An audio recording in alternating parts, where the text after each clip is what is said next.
Bom, o Geraldo, quando abriu o dia de hoje, esse evento brilhante, ele falou que a inovação é uma coisa que todo mundo está preocupado, e a gente passou, na verdade, as startups passaram a oferecer para muitas empresas e para vários mercados soluções para grandes problemas que nós temos no mercado, seja um problema na área de saúde, de educação, governo e etc. Aqui nós temos nesse painel fomento, incentivo às startups, ao empreendedorismo digital. Então, eu queria começar com o governo do Rio, na verdade, com a Secretaria de Tecnologia, né, Raup? E entender um pouco mais como é o programa Startup Rio. Startup, qual a importância de startup? Eles não conseguem desenvolver um segmento, desenvolver uma indústria sem criar empresas. E você cria empresas através de estímulo a startups. Então, é isso que a gente está fazendo. O primeiro programa que a gente fez foi o Startup Rio, que já está rodando a primeira turma aí, são ciclos anuais. A gente dá uma subvenção para um projeto para transformar aquele projeto para transformar uma ideia em uma empresa sediada no Rio de Janeiro.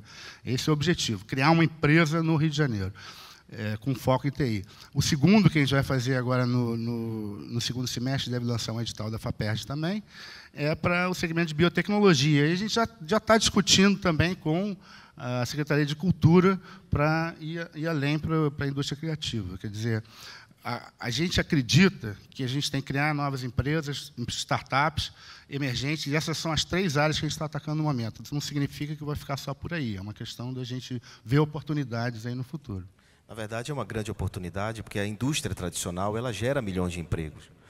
Agora, essas empresas de economia criativa, essas empresas modernas, atuais, inovadoras, elas geram milhões de empregos também, mas de forma descentralizada. Não somente em uma indústria, mas em várias indústrias. Então, isso realmente faz uma grande diferença e vocês têm uma atuação forte e estão entrando numa atuação forte nesse sentido. Daqui a pouco eu vou fazer uma pergunta para você, como o empreendedor que está sentado aqui pode acessar ao Startup Rio. Mas antes eu queria saber do Sebrae, eu queria, na verdade, fazer uma afirmação. O Sebrae, há muito tempo atrás, muita gente conhece o Sebrae, eu costumo dizer que o Sebrae hoje tem porta USB, né, porque agora ele está olhando de uma forma muito presente nesse movimento do empreendedorismo digital, da economia criativa. Né? De um tempo para cá, aliás, dentro da economia criativa, vocês têm várias ramificações. Mas como é que é esse momento do Sebrae nacional, que é o que você representa, em relação a todos os estados, e que tipo de fomento e incentivo vocês estão nessa linha, atuando nesse momento? Bom, boa noite a todos. Agradecer primeiro o convite, né, de estarmos aqui. Eu acho que a importância que hoje a gente precisa esclarecer é que o Sebrae, em 2005, a gente trabalhava com TI, com empresas que desenvolviam software. E o nosso olhar era só para essas empresas. De uns tempos para cá, a gente começou a perceber que, na verdade, em 2011, nós decidimos sair daquele momento de indústria, onde TI era visto como indústria, e ir para serviços. Quando nós fomos para serviços, a gente teve uma abertura do leque, né? E foi onde o Sebrae começou a enxergar que não era simplesmente software e games, era uma indústria criativa que a gente deveria trabalhar. Isso foi em 2011, onde nós elencamos 8 segmentos, né, que são startups, comunicação, games, software, música, design, audiovisual e artes visuais. Na verdade, nós priorizamos 4 segmentos, que são software, games, startups, audiovisual e música. E aí nós começamos a trabalhar com startups mais fortemente. O que nós percebemos assim de novo é que o Sebrae não sabia e não tinha instrumentos para lidar com esse público de startups e esse tipo de negócio tão diferenciado que, na verdade, começava a gerar e a ganhar dinheiro e a fazer negócios muito antes de ter a empresa. Então, para a gente, isso foi uma barreira, porque, como assim? Já se ganha dinheiro, já se faz negócio, já se trabalha como empresa e não é uma empresa. E as ferramentas e os instrumentos que o SEBRAE tinha para atender, na época, realmente a gente não conseguia atingir esse público. Foi onde o SEBRAE começou a desenvolver ferramentas inovadoras. Nós começamos a utilizar o Canvas como modelo de negócios. Nós customizamos 10 Canvas para alguns modelos, alguns segmentos. Um deles é games.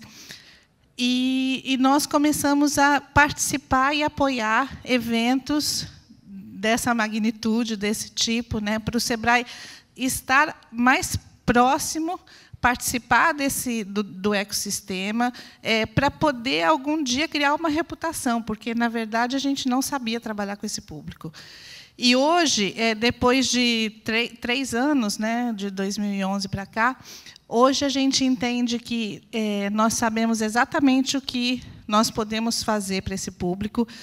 Nós estamos desenvolvendo todas as ferramentas adequadas e customizadas para esse público.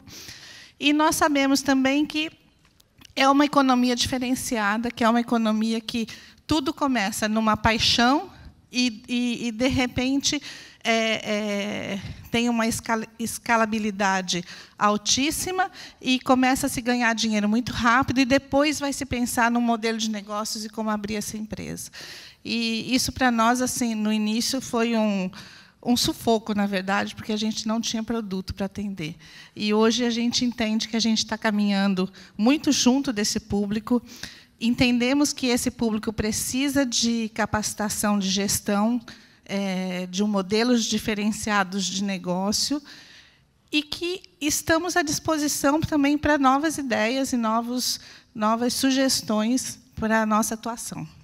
Como SEBRAE Nacional, obviamente, você apoia alguns estados com alguns projetos. Então, daqui a pouco eu volto para você falar para empreendedores de vários estados aqui, quais são as ações que estão sendo feitas para esses estados e de que forma existe a capacitação e o fomento. Mas, Igor, no começo, o Geraldo também falou que o programa Startup Brasil, ao qual você representa aqui, iniciou, na verdade, abriu um pouco as oportunidades para vários estados que hoje, como o Rio de Janeiro, guardadas as proporções, obviamente, trabalham com um programa de aceleração, que o programa Startup Brasil não deixa de ser um programa de aceleração, de incentivo e de fomento. Então, eu queria primeiro que você contasse um pouco se isso realmente é uma verdade, se vocês se consideram os pioneiros nessa atividade, e como é que está hoje o programa Startup Brasil depois dessa terceira fase. Alô? Primeiro, gostaria de agradecer ao Geraldo, do Demo Brasil. A gente realmente reconhece o impacto que você tem criado nesse ecossistema, então a gente fica muito feliz com a nossa participação.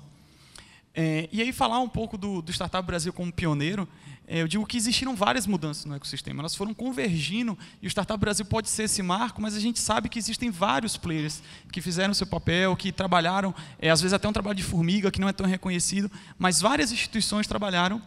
Mas sim, o Startup Brasil ele surgiu como um marco, foi o primeiro programa nacional, um programa nacional, uma parceria público-privada, onde o Startup Brasil, do MCTI, via o CNPq, dá até R$200 mil em bolsas para cada empresa, e a aceleradora, que é vinculada a alguma empresa, vai dar aí de R$20 mil a R$150 mil. Esse é o formato do programa Startup Brasil. Hoje a gente já tem 87 empresas no portfólio, a gente tem algumas aceleradoras do Rio, e muitas empresas do Rio, e eu acho que a grande referência até conversando com muitas empresas, elas precisam de algum recurso para ultrapassar aquele famoso Vale da Morte. Então, o Startup Brasil surge como esse primeiro programa nacional que consegue trabalhar de maneira distribuída geograficamente. Então, a gente tem hoje empresas praticamente de todo o país, incentivando as empresas de base tecnológica para que elas ultrapassem esse Vale da Morte e consigam dar os próximos passos. Então, realmente muito... A gente fica muito feliz de ver essa realidade acontecendo no Brasil, mas a gente entende que simplesmente a convergência de uma série de atividades que já foram realizadas, que o Startup Brasil acaba marcando isso aí. Mas é um trabalho conjunto de muitos players que... Vocês estão com o edital aberto agora, não é? Então é uma oportunidade para quem está aqui poder se inscrever e submeter seu projeto, não é isso? Eu queria que você também daqui a pouco falasse de que forma, qual é a melhor maneira de entrar, submeter o projeto, que tipo de projetos são aceitos. Agora vocês abriram para hardware também, mas daqui a pouco eu volto, porque tem que fazer aquele suspensezinho, né? Halp, posso chamar de Halp? Em nome do seu pai, né? Halp. Eu também. Você também é Halp, obviamente. Halp, então, vamos lá. Vocês agora estão com um processo já fechado, já como é que está? As novas startups que fizeram a inscrição, qual é o momento que está o Startup Rio? Vocês estão montando agora um prédio, né, uma estrutura, e também aproveitando, eu queria entender qual é o papel do Sebrae Rio nesse processo, para depois passar a bola para eles. Bom, antes de falar um pouquinho do Startup Brasil, eu queria talvez diferenciar um pouco. Você falou em programas de aceleração. O Startup Rio, ele não é um programa de aceleração, a gente diz que é um programa de pré-aceleração, porque uma coisa que a gente identificou de demandas, de necessidade aqui no mercado do Rio de Janeiro, era de bons projetos para entrar em aceleradoras, para serem absorvidos no ecossistema. Então, a gente viu que o papel do poder público aqui, nesse ecossistema do Rio de Janeiro, era atuar antes dessa etapa, ou seja, preparando empresas para serem absorvidas pelas aceleradoras. A metodologia, obviamente, é a mesma que se usa em aceleradoras, mas a gente está pegando ideias que não, teoricamente não, na prática não podem. As aceleradoras não podem ir em busca de ideias, tem que buscar empresas, porque não tem equity. Outra coisa, a gente não tira equity. O programa do Startup Rio é para criar equity, entendeu? Essa que é a grande diferença. Eu acho que é bom a gente deixar isso claro. Com relação ao programa, a gente fez um edital no final do ano passado, nós selecionamos 50 projetos que já estão... a gente já começou com o programa, mesmo tendo tido atraso na obra. Você sabe como é que é a obra em qualquer governo, né? E a gente teve um atraso de um mês e pouco. Então, mas nós já começamos com o programa e esse mês termina a obra e a gente vai receber os projetos dentro do nosso espaço de coworking na Rua do Catete, 243, aqui na Zona Sul do Rio. Óbvio que um programa desse tipo não pode não ter a participação do Sebrae.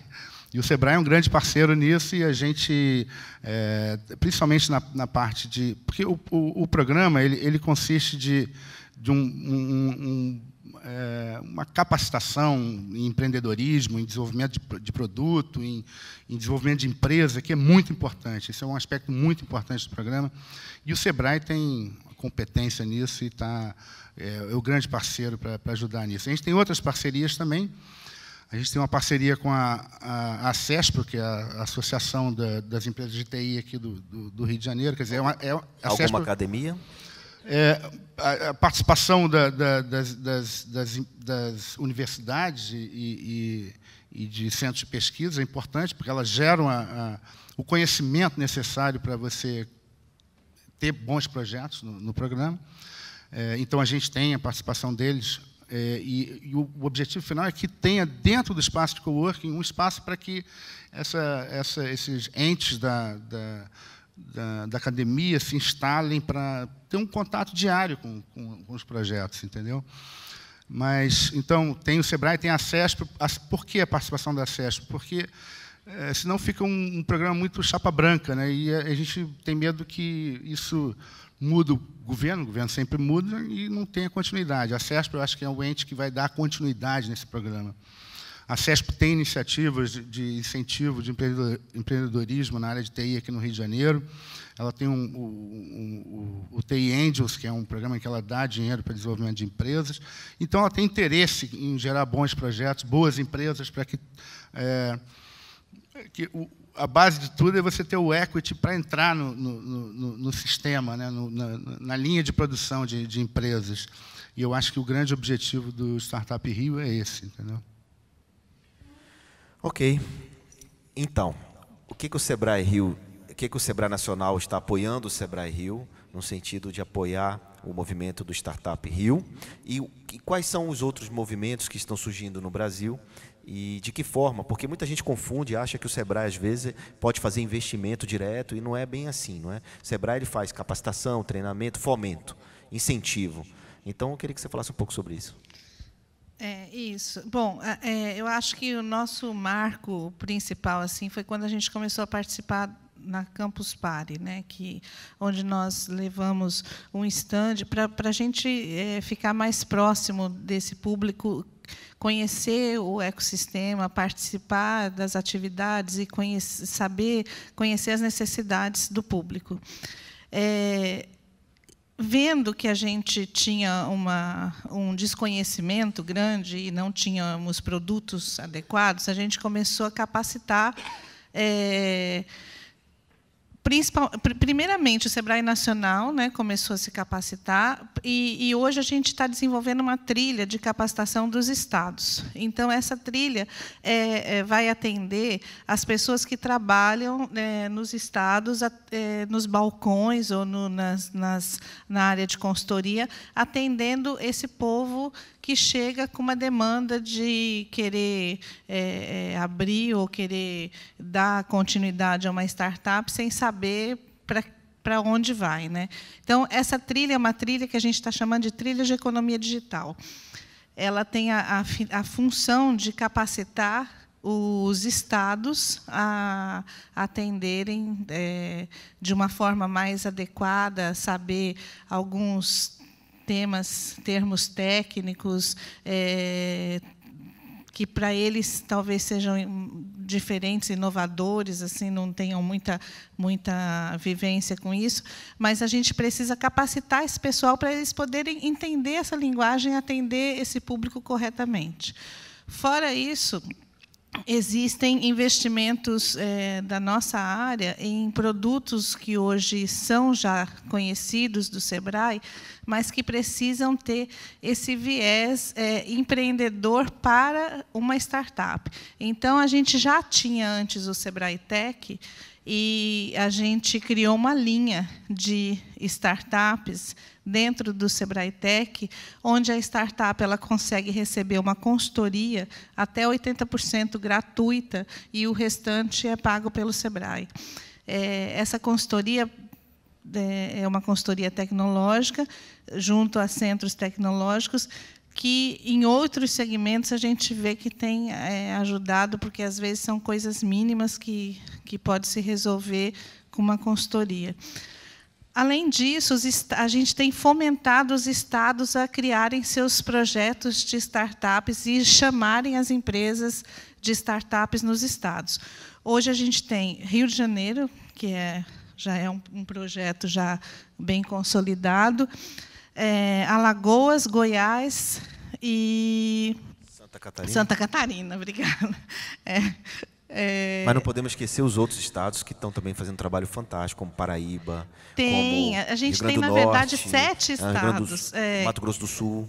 Isso, Roraima, Rondônia também já tem ações com startups, a parte do Nordeste, Pernambuco, Alagoas, que eu já falei, Sergipe também tem.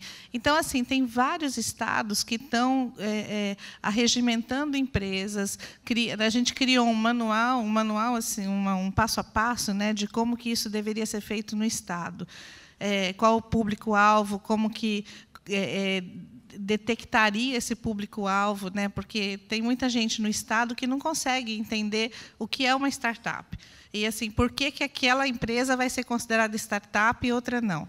E aí a gente começa a orientar o Estado a isso, para o Estado chamar as empresas, juntar o seu grupo de empresas ali e começar a oferecer produtos do Sebrae para essa empresa e levar, inclusive, essas empresas em missões, em eventos, apoiando outros eventos, participando com a gente na campus, por exemplo, e usando esses produtos customizados que a gente está fazendo dentro do Sebrae para esse público específico. Muito bem. Inclusive, o Sebrae está começando a chamar empresários de vários segmentos, empresários tradicionais, a entender o que é o empreendedorismo digital, entender o que é o investimento anjo, o trabalho que a gente faz na Anjo do Brasil, e tem feito Investors Day, que é juntar essas empresas para não só investir, mas como comprar serviço dessas startups. E que todo mundo aqui precisa de vender, foi falado no painel anterior aqui, sobre vendas. Então, eles, muito mais do que dinheiro investido, às vezes eles precisam de clientes. E o Sebrae tem também esse papel de ajudar e de fomentar esse encontro, né? Fazer esse matching entre clientes e fornecedores. Bom, só mais uma coisa que eu lembrei, que além desses produtos, dessas ações todas que a gente está fazendo, a gente está buscando criar, dentro do programa de contratação de consultores, a gente está criando uma linha exclusiva para startups. Então, o que isso significa para vocês e para nós, né? A gente sabe que existem níveis e níveis de startups, que tem startups que já estão mais consolidadas, tem startups que já deixaram de ser startups, que já são empresas e que podem prestar uma consultoria, uma mentoria, trabalhando para o Sebrae dentro dessa linha de contratação. Antes, a gente tinha muita dificuldade, hoje ainda a gente tem muita dificuldade em contratar consultores específicos que entendam dessa área. Então, a gente está criando uma área dentro da nossa contratação específica para startups e que pode também levar com que uma startup ou uma empresa que já esteja consolidada e já passou por todo esse processo, trabalhe também junto com o Sebrae para atender as outras que estão iniciando e que a gente possa prestar um serviço para que ela um dia deixe de ser uma startup. Maravilha. Igor, me fala um pouco do processo de aceleração dessas startups que já estão lá, estão em aceleração. Aqui você falou no Rio de Janeiro, por exemplo, tem a 21212, tem a Papaya, tem outra, aqui do Outsource, tem outras, a Pipa, se eu não me engano, outras aceleradoras. Então, como é que é feito? A sua área, basicamente, é operacional no processo de aceleração. Então, quais são os critérios? Que tipo de análise você faz para essas startups que estão aceleradas, ou que estão sendo aceleradas? Por exemplo, você acompanha a metodologia dessa aceleradora na startup, você acompanha o desenvolvimento dessa startup para saber se esse dinheiro via CNPq está sendo bem empregado na questão da bolsa, se essa bolsa está sendo alocada corretamente no técnico que está operando aquela empresa para evitar qualquer desvio de conduta, etc. Como é que funciona isso? Então, primeiro eu vou falar do que deve ser por contrato. Então, a aceleradora, por definição, ela tem que ter um processo de, no mínimo, 90 dias. Então, se ela faz isso, ela já cumpriu o papel de uma aceleradora via Startup Brasil. Mas, assim, o modelo de negócio que existe hoje é que a aceleradora ela vira sócia do negócio. Então, ela quer que o negócio cresça. E isso é um modelo muito interessante. No entanto, no Brasil, hoje, estamos em processo de validação. As aceleradoras também estão aprendendo o processo de empreendedorismo. E grande parte do nosso trabalho é auxiliar metodologicamente as aceleradoras. Então, é trazer boas referências de uma aceleradora para dentro de outra aceleradora. Por exemplo, se você já tem um processo definido de retenção de talentos, converse com essa que tem uma dificuldade. Se você já tem um processo comercial bem definido, inclusive investidores fora do Brasil, converse com outra aceleradora. Então, numa primeira instância, a gente auxilia a validação das próprias aceleradoras, diminuindo o erro de diferentes aceleradoras. Numa segunda instância, a gente segue um acompanhamento de cada startup.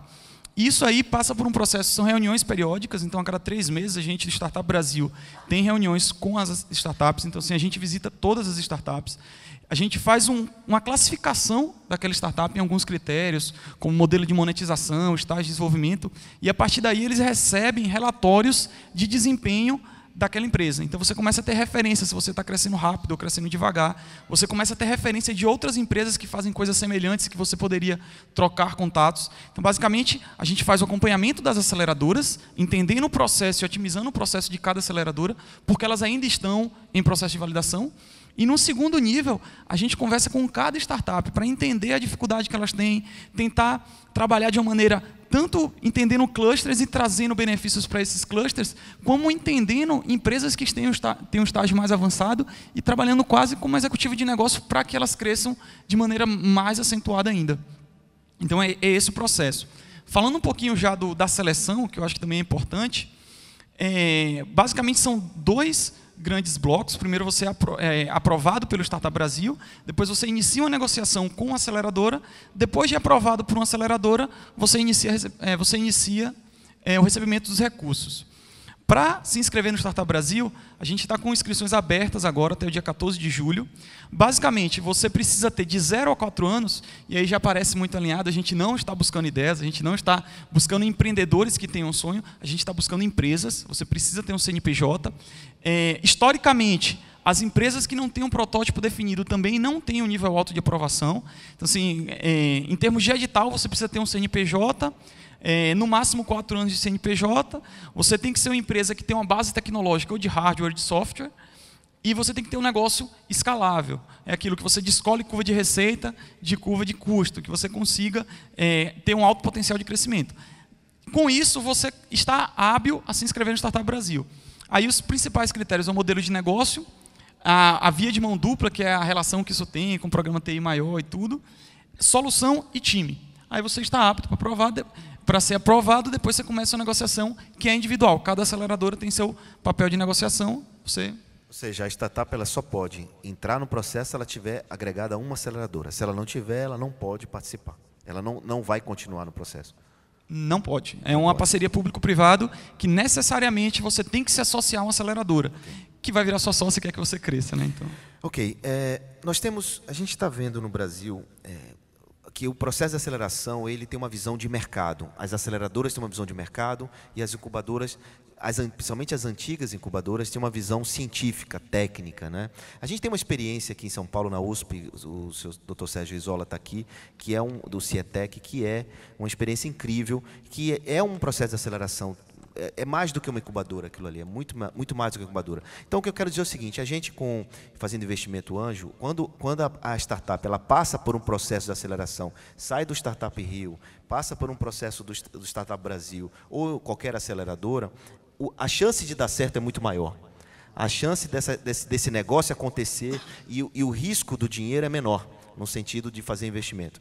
Então, nessa linha, eu queria saber duas coisas. Primeiro, no processo de pré-aceleração, você tem o Otacata aqui, você tem uma equipe que faz essa operação lá desse processo de pré-aceleração com apoio do Sebrae, né? E como é que funciona essa estrutura administrativa do Startup Rio, operacional, e como é que é a governança, como é que o cidadão, o empreendedor, como é que ele vê que aquilo ali, por exemplo, não é uma coisa fechada para um grupo, é uma coisa mais aberta. Quem é que faz a governança do Startup Rio?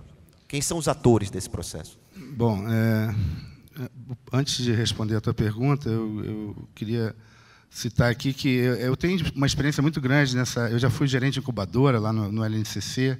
Eu já trabalhei, eu te falei,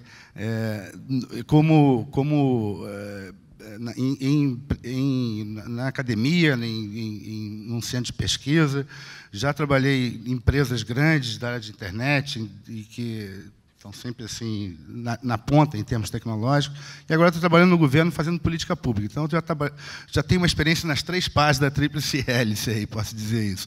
E é claro que eu conheço muitas incubadoras, nem todas são como o CIETEC lá do Sérgio Isola. É claro que a maioria das incubadoras elas acabam gerando primeiro, uma quantidade pequena de empresas, e fazem um esforço danado na Isola, porque muitas não têm recursos, não conseguem, e é um trabalho assim de quem gosta muito de fazer aquilo, porque se você não gosta, você acaba desistindo. E isso é a realidade da maioria das incubadoras. É um trabalho muito importante, eu não tenho dúvida disso. Mas eu acho que a gente está aberto para esse tipo de colaboração, sem dúvida. Então, vamos lá para os comentários finais. Você teria alguma coisa para acrescentar nesse painel em relação à inovação, em relação a esse momento que as startups estão vivendo, esse momento que o Sebrae está fazendo esse apoio para todo o ecossistema empreendedor brasileiro? Você teria alguma consideração para deixar aqui para a gente? Olha, a única consideração que eu tenho a fazer é que, claro que eu não vou generalizar, não são todas, mas assim, as empresas, as startups e as empresas dessa economia digital, elas precisam elas precisam se capacitarem mais na área de gestão. Entender que elas são realmente empresas. Eu assisti os pits que eu assisti aqui, de alguns falando, não, a gente já tem uma pessoa jurídica na área, a gente já se preocupou com isso, já se preocupou com aquilo. Ou seja, são questões que não podem ser deixadas de lado, porque elas precisam se entender como empresa, entender essa questão de gestão, saber gerenciar todo esse negócio de uma forma que a empresa não tenha prejuízo, que tenha lucro. Então, e o SEBRAE pode orientar, essa é a função, é a missão do SEBRAE, capacitar e orientar nessa questão da gestão. Ok. Você quer complementar? Eu só queria agradecer aí a oportunidade de estar aqui, falar de Startup Rio, e também cumprimentar o pessoal que organizou o evento, agradecer ao Geraldo por ter trazido para o Rio, isso é muito importante para a gente. Espero que tenha outras edições aqui no Rio, e conte com a nossa colaboração aí quando quiser fazer uma coisa. É muito importante para o nosso ecossistema de empreendedorismo inovador aqui do Rio de Janeiro. Parabéns por receber a demo aqui. Igor, antes de você fazer seus comentários finais, você viu vários pitches aqui, você acompanha vários empreendedores no dia a dia, como você bem colocou. Eu queria saber o seguinte, simples, os empreendedores brasileiros estão prontos para competir mundialmente? O que falta para o empreendedor brasileiro para ganhar grandes competições e para ter seus projetos internacionalizados? Eu vou colocar 2 pontos, então. Não é o que falta, mas eu acho que onde se peca mais é na formação de equipe. Eu escuto N empresas falando, a gente teve uma briga societária e eu fiquei 6 meses andando de lado. Então, a equipe, por mais que seja, todo mundo repete, então, a equipe realmente é fundamental. E quando a gente vai acompanhando o histórico das empresas que tem uma equipe que performa acima da média, que não tem briga societária, eles conseguem fazer muita coisa. Então, esse é um grande deslize. Um segundo deslize é o desalinhamento temporal entre produto e comercial. Então, tem empresas que elas são muito preciosistas no desenvolvimento do produto e acabam perdendo o time do mercado. Ela fica muito tempo em desenvolvimento de produto. Em outro extremo, você tem uma empresa que é extremamente comercial, que ela tem um viés de mercado, só que ela acaba vendendo aquilo que ela não consegue entregar e ela faz a escala prematura. Então, se fosse para destacar 2 grandes pontos, eu destacaria a importância da equipe, por mais que isso seja repetitivo, que sempre seja dito, realmente a equipe faz a diferença, principalmente em mercados que são vermelhos, você tem que ter um poder de execução fantástico. E, no segundo, eu falaria do alinhamento temporal entre desenvolvimento de produto e vendas. Então, não adianta vender o que você não tem e não adianta fazer o melhor produto do mundo se você não vai no campo vender. Então, esse alinhamento temporal é muito importante. Acho que são 2 grandes pontos que a gente pode tocar. E aí, eu queria falar, pessoal, Startup Brasil, inscrições abertas até 14 de julho. Acessem www.startupbrasil.org.br. Mas, antes disso, eu queria falar que todo mundo já falou que o ecossistema está mudando bastante. Tem opções de quem está com a ideia, tem opções de quem está com CNPJ. E eu acho que nesse momento está faltando um pouco de estudo mesmo. Tem a opção vender carro, tem a opção anjo, tem a opção ir para o banco, tem a opção buscar um programa de fomento, tem uma opção buscar uma aceleradora. Eu acho que os empreendedores precisam estudar mais. Eles têm que entrar no site de todas as aceleradoras e ver qual que tem mais sinergia com o negócio dele, não é só dinheiro, equity, entenda o que aquela aceleradora pode te contribuir, entenda os programas governamentais, seja em Startup Brasil ou não, não é porque existe um dinheiro que aquilo é bom para você. Então, entenda, estude, tem várias opções. Eu acho que hoje o empreendedor está mais na dúvida do excesso do que pela falta. Então, entendam todas essas oportunidades e apliquem naquilo que faz mais sentido para você. E pode ser que não seja o Startup Brasil, pode ser que seja o Startup Brasil. Então, acho que a gente está no momento que os empreendedores precisam buscar isso. Bom, pessoal, Geraldo, tem uma pergunta aqui atrás, está um tempão com o braço levantado, eu vou precisar abrir para ela só uma pergunta, porque a gente já está com o prazo estourado, ok? Só essa pergunta. Você falou, eu sou da Startup Rio, fui uma das 50 da Startup Rio, e eu gostaria só de saber se eu entendi perfeitamente. Quer dizer, que se eu não tiver uma aceleradora, eu não entro na Startup Brasil, embora a Startup Rio só privilegiou equipamento. Então, se eu não vê se eu compreendi bem. Se eu não, eu sou da Startup Rio e fui privilegiada com compra de equipamento, basicamente. Você é uma startup, você é uma empreendedora. Isso. Ok. O ponto é, eu não consigo ir e ser selecionada, eventualmente, numa Startup Brasil, se eu não me juntar a uma aceleradora. É isso que eu entendi? Deixa eu falar bem claro para não ter dúvida. Você se inscreve no Startup Brasil normalmente, Você vai passar por um processo de seleção do Startup Brasil. Se você foi aprovada, você tem que começar a negociar com uma aceleradora qualificada do programa. Se você não quiser, você não pode entrar. É uma parceria público-privada e o acompanhamento do recurso está vinculado com a aceleradora.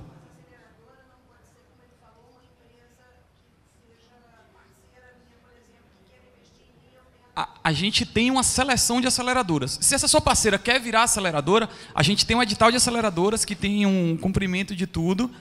Se ela foi aprovada, ela pode ser. Se ela não foi aprovada, ela não pode ser. É só uma questão voltando no ponto de governança, sabe? Já teve gente, até a Maria Rita falou que apareceu muita coisa estranha para ser simpático, apareceu muita coisa estranha. Então, o Startup Brasil, ele qualifica aceleradoras, a gente recebe algumas dezenas de aceleradoras, seleciona as melhores. Essas estão qualificadas. Então, uma startup que foi aprovada no Startup Brasil, necessariamente tem que fechar um contrato com uma das aceleradoras qualificadas, senão ela não recebe recurso. Ok, a gente vai ficar aqui mais um tempo aqui atrás, podem perguntar, podemos bater papo aí atrás. Agora nós estamos com o prazo esgotado. Muito obrigado.